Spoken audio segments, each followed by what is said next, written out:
Praise the lord. ఈరోజు మీకోసం జీవం గల దేవుని మాట, సామెతల గ్రంథము 24వ అధ్యాయము 13-14 వచనములు. తేనె పట్టు తినుము, అది నీ నాలుకకు తీపియే గదా, నీ ఆత్మకు జ్ఞానము అట్టిదని తెలుసుకొనుము. ప్రకృతిలో వరప్రసాదముగా దొరికేటటువంటి తేనెని గురించి జ్ఞాని అయినటువంటి సొలొమోను మాట్లాడుతూ ఉన్నాడు. అది తినేటటువంటి వారి నాలుకకు తీపిని అందిస్తుంది.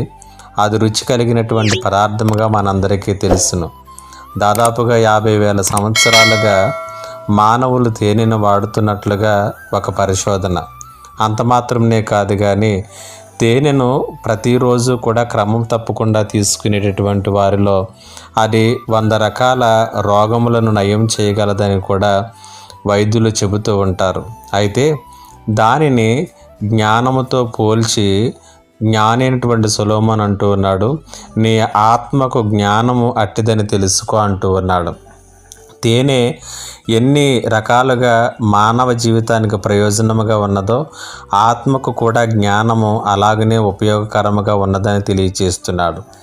ఎవరైతే ఆత్మకు జ్ఞానాన్ని కలిగి ఉంటారో వారు మంచి గతిని కలిగి ఉంటారని, వారి ఆశ భంగము కానేరదని కూడా తెలియచేస్తున్నాడు.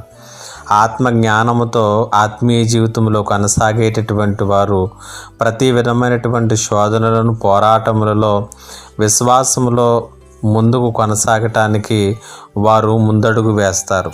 అంత మాత్రమే కాదు కానీ ఆత్మీయ జ్ఞానాన్ని కలిగినటువంటి వారు దైవిక ఆనందంలో కొనసాగుతారు. కాబట్టి తేనె ఎంత ప్రయోజనమో ఆత్మకు దేవుడిచ్చే జ్ఞానము కూడా అంతకంటే ఎక్కువ ప్రయోజనం. ఆ జ్ఞానము కొరకు ఇప్పుడే ప్రార్థించు. దేవుడి మాటలను మీ హృదయంలో ఫలింపచేయునుగాక. ఆమేన్. ప్రార్థన. మా గొప్ప దేవుడా, నీకు వందనాలు, స్తుతులు, స్తోత్రాలు. ప్రతి ఒక్కరి యొక్క ఆత్మలకు నీ జ్ఞానాన్ని అనుగ్రహించి మా పరిస్థితులను, శ్రమలను, ప్రతి దానిని ప్రభనైనా మరి అంచనా వేసుకోవటానికి కానీ, లేకపోతే వాటి వెనుక నీ ఉద్దేశాలు నెరగటానికి కానీ నీ కృప అనుగ్రహించమని యేసు నామములో అడుగుచున్నాను తండ్రి. ఆమేన్.